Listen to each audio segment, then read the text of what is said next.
जय हिंद, जय भारत। कैसे हैं आप लोग? मैं आशा करता हूं आप सब खुश होंगे, मस्त होंगे, स्वस्थ होंगे और एक बार फिर आपके सामने उपस्थित हुए हैं। और आज हम एक बहुत इंपॉर्टेंट टॉपिक लेकर आए हैं क्लास 9th में, ठीक है, गति के समीकरण। और ये फिजिक्स में फर्स्ट चैप्टर है गति के समीकरण, ठीक है। तो आज हम आपको ग्राफीय विधि से गति के समीकरणों को निगमित करना बताएंगे कि तो निगमन बताएंगे। तो इसमें गति के 3 समीकरण होते हैं, ठीक है। तो हम हेडिंग डालेंगे गति के समीकरण। गति के समीकरण देखिए, गति के मुख्यतः तीन समीकरण होते हैं, ठीक है। फर्स्ट समीकरण होता है गति का v equal to u plus a t, v equal to u plus a t. Second समीकरण होता है गति का s equal to u t plus half a t square. और थर्ड समीकरण होता है v square equal to u square plus 2as, ठीक है।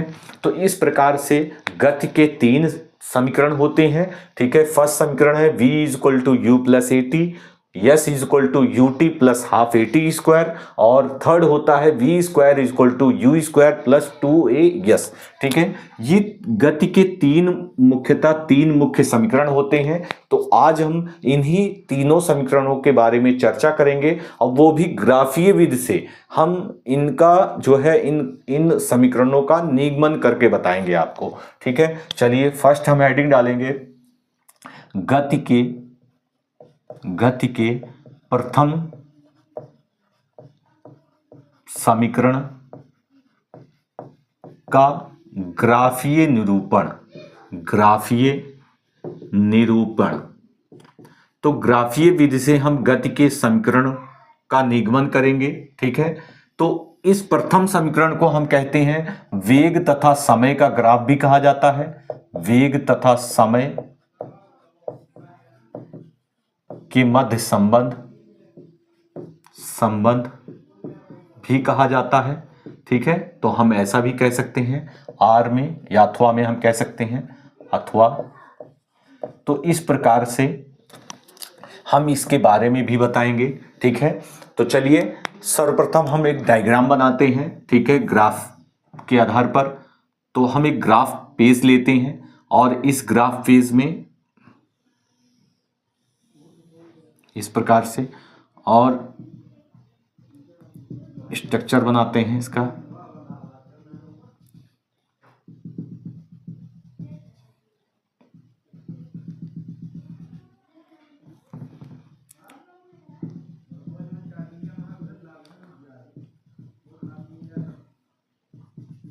ये ग्राफ का पेज है, देखिए। इसमें हम क्या करेंगे, माना कि कोई बिंदु, ये बिंदु O है, ये बिंदु A है, इसे A कहेंगे। और यहां से वस्तु ऐसे चलना स्टार्ट करती है और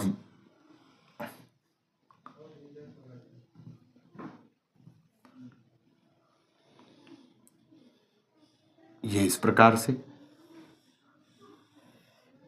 इस प्रकार से किसी वस्तु के द्वारा, ठीक है। ये बिंदु आप इसको बिंदु मानेंगे B और इसे मानेंगे D। और ये बिंदु C है और यहां बिंदु E है, ठीक है। ये बिंदु E है। तो देखिए, माना ये कोई वस्तु है। इस वस्तु का बिंदु OA का प्रारंभिक वेग जो होगा U होगा, ये यहाँ प्रारंभिक वेग U होगा और यहाँ ये अंतिम वेग आपका V होगा। क्या होगा? V। तो यहाँ तक हम अंतिम वेग V कह सकते हैं, ठीक है। और ये टाइम आपका T है, ये टाइम क्या है? T है, ठीक है। तो इस प्रकार से हमने ये आप डायग्राम बनाया और इस डायग्राम में बिंदु OA में प्रारंभिक वेग U है और BD अंतिम वेग V को प्रदर्शित करता है। और ये आपका OA equal to CD equal है, पैरेलल है, ठीक है, एक दूसरे के समांतर है। और यहाँ OD इक्वल टू क्या है? टाइम को रिप्रेजेंट कर रहा है, ये टाइम है, OD टाइम है, ठीक है। तो देखिए हम आपको समझाने का प्रयास करते हैं इस ग्राफ के आधार पर। देखिए, माना कि कोई वस्तु बिंदु OA से चलना स्टार्ट करती है। OA बिंदु पर वस्तु का प्रारंभिक वेग u होगा, और जब कोई वस्तु प्रारंभिक वेग बिंदु OA से प्रारंभिक वेग u से जब चलना स्टार्ट करेगी तो वो t समय अंतराल पश्चात कहां पहुंचेगी, वह बिंदु B पर पहुंचेगी, और जहां वस्तु का अंतिम वेग क्या हो जाएगा, v हो जाएगा। तो वस्तु के अंतिम वेग में क्या हो गया, परिवर्तन हो जाता है, u से क्या हो जाता है, v हो जाता है। तो हमें वो वस्तु में जो वेग में परिवर्तन हुआ, हमें उस वेग में परिवर्तन ज्ञात करना है। तो चलिए हम इसे कैसे लगाना चालू करेंगे, इसे कैसे हम सॉल्व करेंगे। देखिए, हम कहेंगे माना कि कोई वस्तु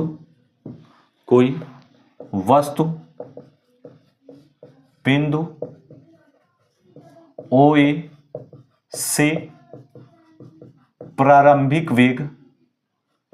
प्रारंभिक वेग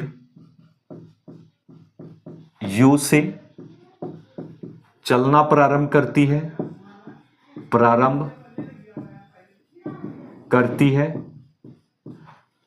है, ठीक है। तो माना कि कोई वस्तु बिंदु OA से प्रारंभिक वेग u से चलना स्टार्ट करती है, तो ये हमने लिखा अतः t समय अंतराल पश्चात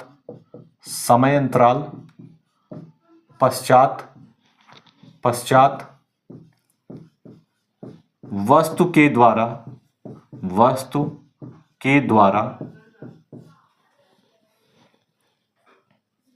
t समय अंतराल पश्चात वस्तु हम लिखेंगे बिंदु B पर पहुंचती है जहां वस्तु के वेग में परिवर्तन देखिए, तो बिंदु B पर पहुंचती है जहां हमें उस वस्तु के वेग में परिवर्तन बताना है। तो हम कहेंगे वेग में परिवर्तन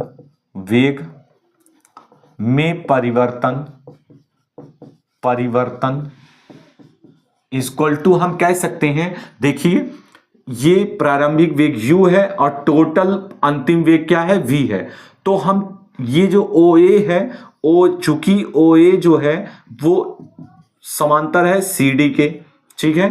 तो ये आपका क्या होगा, ये प्रारंभिक वेग u होगा, ये अंतिम वेग क्या होगा, v होगा। तो हम अंतिम वेग v में से हम प्रारंभिक वेग घटा देंगे तो शेष बचेगा परिवर्तन। तो देखिए हम कह सकते हैं BD माइनस CD।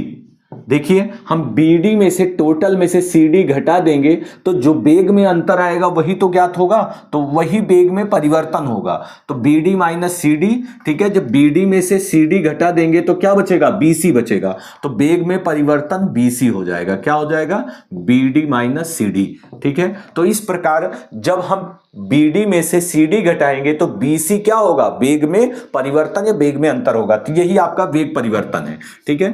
तो हम BD क्या है, BD को अंतिम वेग V से रिप्रेजेंट करते हैं, ठीक है। और CD को रिप्रेजेंट करते हैं, हम प्रदर्शित करते हैं U से, U हो जाएगा, और ये BC। तो BC equal to V minus U हो जाएगा।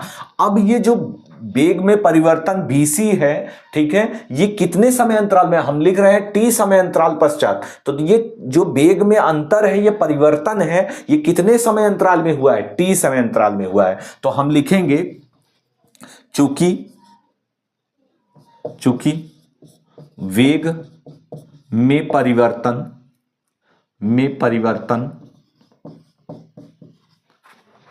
T समय अंतराल में होता है, T समय अंतराल में होता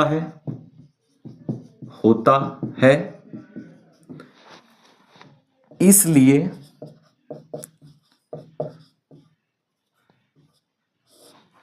त्वरण की परिभाषा के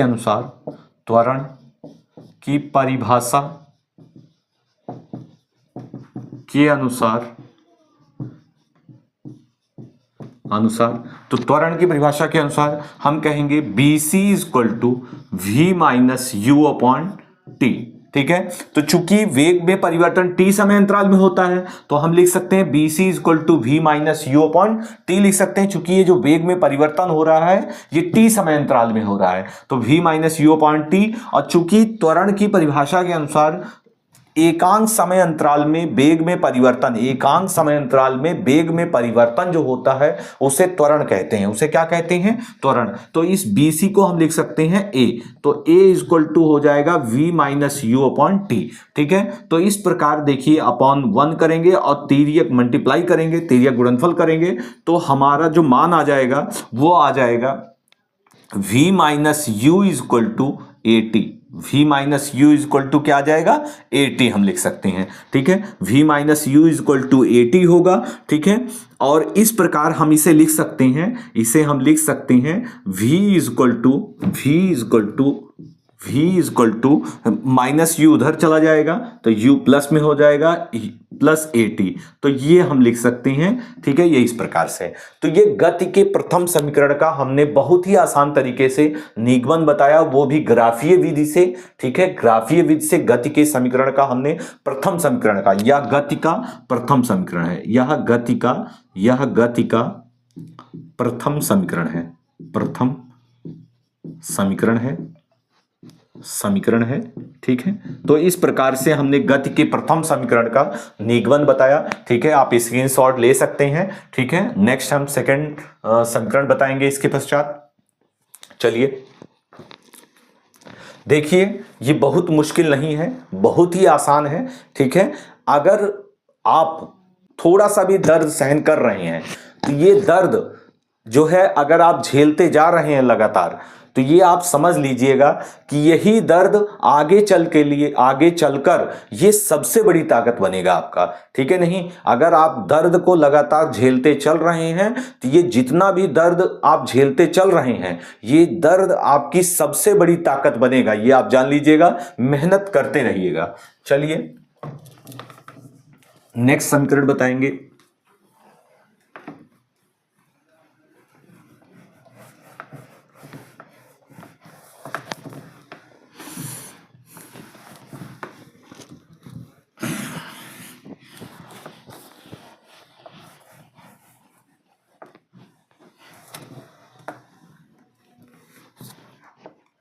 चलिए ये बिंदु आपका E है, ये आपका OA है,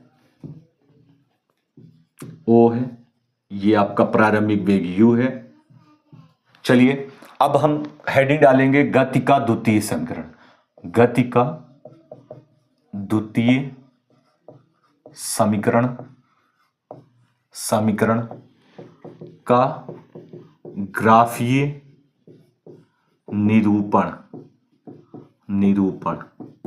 चलिए अब गति के द्वितीय समीकरण का ग्राफीय निरूपण बताएंगे, या हम अथवा इसे कह सकते हैं दूरी तथा समय के बीच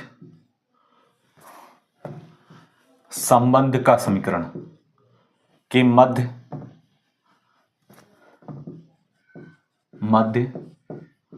संबंध का समीकरण। चलिए तो इसके बारे में बताएंगे। तो देखिए इस द्वितीय समीकरण में, गति के द्वितीय समीकरण में हम बताएंगे कि कोई भी वस्तु बिंदु OA से प्रारंभिक वेग U से चलना स्टार्ट करती है तो वह t समय अंतराल पश्चात वह बिंदु B पर पहुंचती है, और जहां वस्तु के द्वारा तय की गई दूरी एक समान त्वरण से जब वस्तु t समय अंतराल में इस बिंदु B पर पहुंचती है तो वस्तु के द्वारा तय की गई दूरी हम यस मानेंगे। ठीक है, और वह तय की गई दूरी यस जो होगी वो इस AB के नीचे जो घिरा क्षेत्रफल है, तो क्षेत्रफल है समलंब चतुर्भुज का क्षेत्रफल। ये आपको समलंब चतुर्भुज का क्षेत्रफल दिखाई दे रहा है, समलंब चतुर्भुज दिखाई दे रहा है, और जो तय की गई दूरी होगी वो समलंब चतुर्भुज के क्षेत्रफल के बराबर होगी। और समलंब चतुर्भुज के क्षेत्रफल में दो क्षेत्रफल आते हैं, एक तो त्रिभुज का क्षेत्रफल आता है, दूसरा आयत का क्षेत्रफल आता है। ठीक है, तो चलिए कैसे हम बताते हैं इसको देखने का प्रयास करिए। चलिए हम नोट करवाते हैं। हम यहां लिखेंगे माना कि कोई वस्तु बिंदु OA से प्रारंभिक वेग u से चलना प्रारंभ करती है। ठीक है, तथा t समयांतराल पश्चात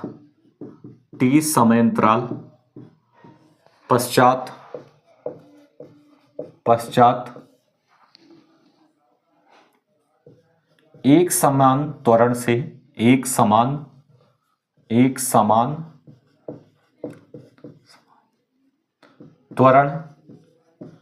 A से वस्तु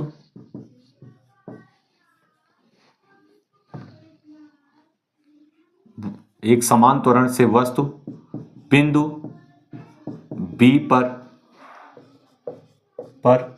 पहुंचती है।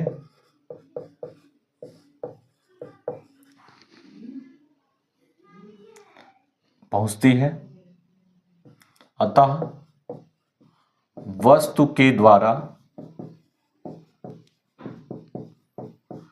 तय की गई दूरी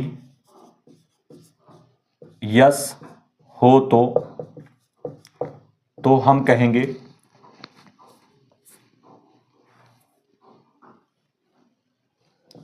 वस्तु के द्वारा तय की गई दूरी यस इक्वल टू AB के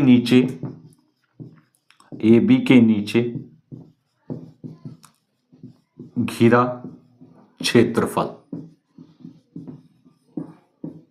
ठीक है, तो वस्तु के द्वारा तय की गई दूरी AB के नीचे जो घिरा क्षेत्रफल है उसके बराबर होगी। तो AB के नीचे घिरा क्षेत्रफल आप कह सकते हैं समलंब चतुर्भुज का क्षेत्रफल। ठीक है, और इसमें दो क्षेत्रफल हैं, एक तो आपका आयत का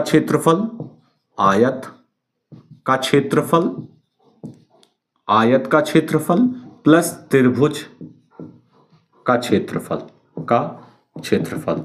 तो देखिए ये आपका OACD आयत का क्षेत्रफल है, हम कह सकते हैं OACD का क्षेत्रफल। ठीक है, OACD का क्षेत्रफल हम कह सकते हैं। ठीक है, प्लस हम कह सकते हैं त्रिभुज ABC का क्षेत्रफल। तो देखिए ये इस प्रकार से, तो यहां OACD का क्षेत्रफल आयत का क्षेत्रफल होगा लंबाई गुणे चौड़ाई। लंबाई आपका OA इंटू CD या OD हम लिख सकते हैं, OA इंटू OD। ठीक है, प्लस त्रिभुज का क्षेत्रफल तो 1/2 आधार गुणे ऊंचाई, तो आधार आपका AC है, AC इंटू आपका क्या हो जाएगा BC। ठीक है, तो देखिए OA की वैल्यू क्या है U है और OD की वैल्यू क्या है T है, प्लस 1/2 AC की वैल्यू क्या है T है यहां, और इसके पश्चात BC। तो BC इक्वल टू हमने आपको बताया था BC equal to V minus U। BC क्या है, वेग परिवर्तन है, ये वेग परिवर्तन है, तो वेग परिवर्तन equal to V minus U होता है। तो यहां हम लिख सकते हैं V माइनस U। ठीक है, तो इस प्रकार ये मल्टीप्लाई हो जाएगा, तो ये UT प्लस हाफ। ठीक है, तो इस प्रकार से इसे हम लिख सकते हैं V माइनस U को हम क्या लिख सकते हैं, V माइनस U को हम लिख सकते हैं V minus U equal to AT। हमने गति के समीकरण में हमने बताया था आपको V minus U equal to क्या होता है, AT होता है, तो यहां हम लिख लेंगे AT। तो इस प्रकार से ये आपका UT प्लस हाफ और ये हो जाएगा AT स्क्वायर। ठीक है, AT स्क्वायर। तो इस प्रकार से ये दूरी आ जाएगी। तो ये आपके गति के का तृतीय समीकरण है। ठीक। ठीक है, ये आपका क्या है, गति का तृतीय समीकरण है। ठीक है, इस प्रकार से गति के तृतीय समीकरण का निगमन आपको बताया गया बहुत ही आसान तरीके से। इस प्रकार से आप गति के तृतीय समीकरण को बहुत आसान तरीके से आप लगा सकते हैं। ठीक है, आप इसका स्क्रीनशॉट ले सकते हैं। नेक्स्ट आपको हम बताएंगे थर्ड समीकरण। ठीक है, थर्ड समीकरण बताएंगे आपको।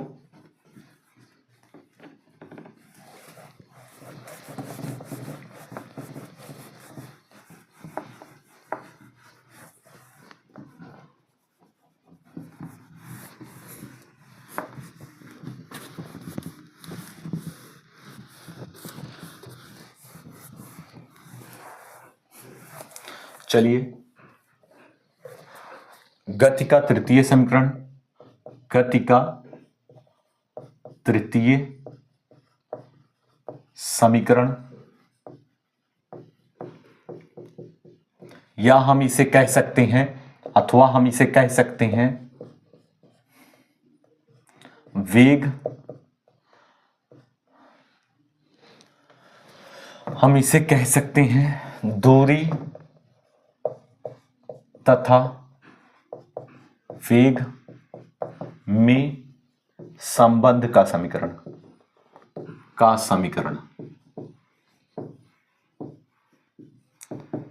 चलिए इस थर्ड समीकरण के बारे में चर्चा करेंगे। ये आपका थर्ड समीकरण है, दो समीकरण आपको पढ़ाया जा चुका है। ठीक है, चलिए थर्ड समीकरण देखिए।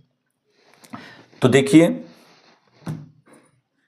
इसमें हमें एक बात ध्यान देनी है कि जब कोई वस्तु जो है प्रारंभिक वेग u से चलना प्रारंभ करती है, वो भी एक समान त्वरण a से, तो वस्तु के द्वारा t समय अंतराल में बिंदु B पर पहुंचती है, जहां वस्तु के द्वारा तय की गई दूरी क्या होगी, यस होगी, और वह दूरी इस AB के नीचे जो घिरा क्षेत्रफल है वो समलंब चतुर्भुज का क्षेत्रफल उसी के क्षेत्रफल के बराबर होगी। सेकंड समीकरण में हम इसे त्रिभुज और आयत के क्षेत्रफल में हम बांट देते हैं, लेकिन थर्ड इक्वेशन में हम क्या करेंगे, हम इसे कंप्लीट जो दूरी होगी उसे हम समलंब चतुर्भुज के क्षेत्रफल के बराबर मानेंगे। तो चलिए लिखना स्टार्ट करेंगे।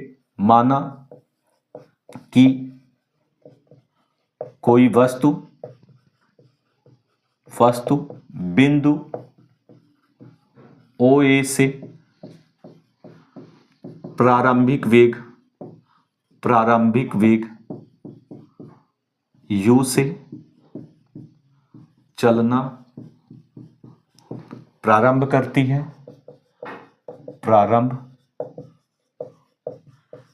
है तथा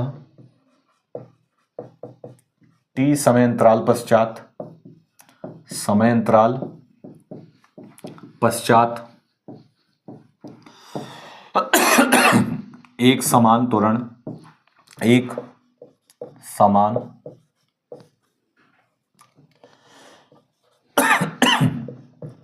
त्वरण A से बिंदु B पर पहुंचती है जहां वस्तु के द्वारा तय की गई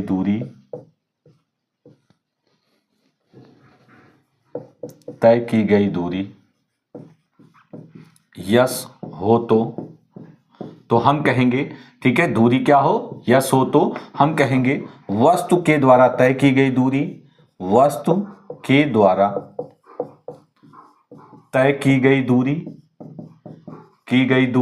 यस इक्वल टू हम कहेंगे AB के नीचे घिरा क्षेत्रफल, जो AB के नीचे घिरा क्षेत्रफल होगा, ठीक है, समलंब चतुर्भुज के क्षेत्रफल के बराबर होगी।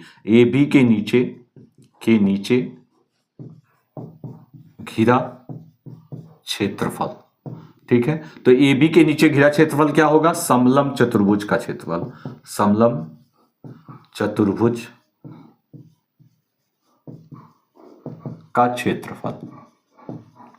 तो समलंब चतुर्भुज का क्षेत्रफल क्या होता है, समलंब चतुर्भुज का क्षेत्रफल होता है, ठीक है, समांतर भुजाओं का योग और इनटू आपका क्या होगा, लंब गुणे ऊंचाई। चलिए देखिए हम कहते हैं, तो आपका होगा O A plus O D B D, O A plus B D, ठीक है, 1/2।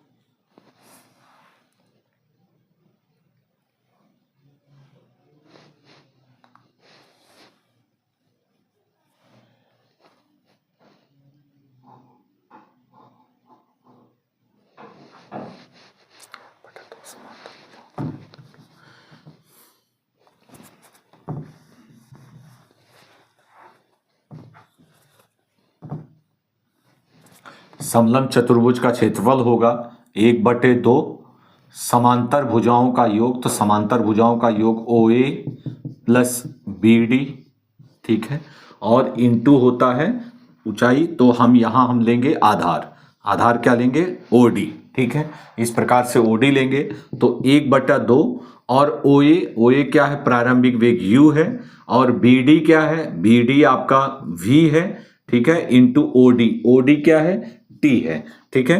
तो यहां हम क्या करेंगे, ये आपका हो जाएगा u प्लस वी, तो इसे हम लिख सकते हैं, इसे हम यहां लिखेंगे u, इसे हम लिख सकते हैं v प्लस यू लिख सकते हैं, ठीक है, और ये आपका अपॉन 2 है तो 2 रहेगा, और इंटू टी, टी की वैल्यू हम क्या लिख सकते हैं, चूंकि t इज इक्वल टू होता है, देखिए v minus u is equal to क्या होता है, ए टी होता है, और t इज इक्वल टू हम लिख सकते हैं v माइनस यू अपॉन ए, तो हम यहां लिख सकते हैं, यहां हम t की value v minus u upon a लिख सकते हैं, ठीक है। तो इस प्रकार हम ये लिख सकते हैं, ठीक है, v माइनस यू अपॉन ए, तो v माइनस यू अपॉन ए, ये आपका v माइनस यू अपॉन ए, तो यहाँ v प्लस यू है, यहाँ v माइनस यू है, तो ये a प्लस बी है, ये a माइनस बी है, तो इसे हम लिख सकते हैं a square minus b square, तो ये हो जाएगा v square minus u square, ठीक है, अपॉन 2a हो जाएगा। और यहाँ क्या है, यस है,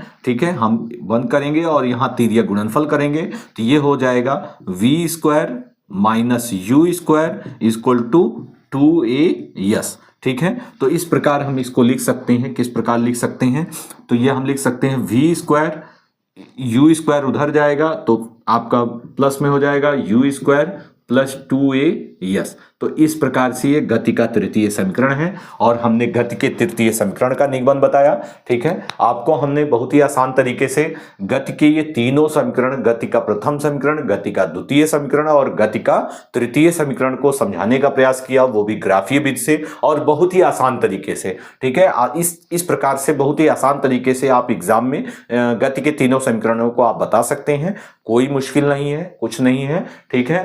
एक बार दो बार आप इसे नोट करेंगे, लिखने का प्रयास करेंगे तो आप इसे कर ले जाएंगे, समझ के आप करेंगे तो बहुत आसान तरीके से इसको आप सॉल्व कर सकते हैं, ठीक है। तो इस प्रकार मैं आशा करता हूं ये आपको समझ में आया होगा, ठीक है। तो फिर नेक्स्ट वीडियो में मिलेंगे।